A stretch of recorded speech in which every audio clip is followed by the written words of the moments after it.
ஒரு நாளில் பசுமையான காடில் குட்டி குரங்கு மற்றும் குட்டி யானை சந்தித்தனர். குரங்கு மிக வேகமாக மரத்திலிருந்து மரத்துக்கு பாய்ந்து கொண்டு விளையாடிக் கொண்டிருந்தது. ஆனால் யானை மெல்ல சுமுகமாக நடந்து பசுமையான இலைகளை உண்ணிக் கொண்டிருந்தது. அந்த குரங்கு யானையை பார்த்து, "என்ன யானை, உன்னால் என்தான் வேகமாக பாய முடியாது" என்று கேலி செய்தது.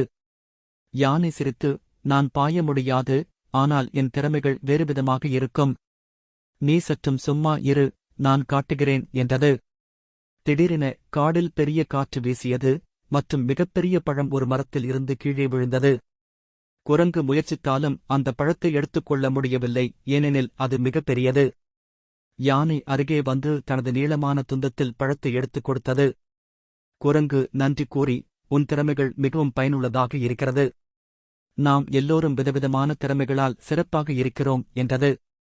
அந்த நாளிலிருந்து குரங்கு மற்றும் யானை நெருங்கிய நண்பர்களாக மாறினர். ஒருவருக்கொருவர் உதவியுடன் மகிழ்ச்சியுடன் வாழ்ந்தனர்.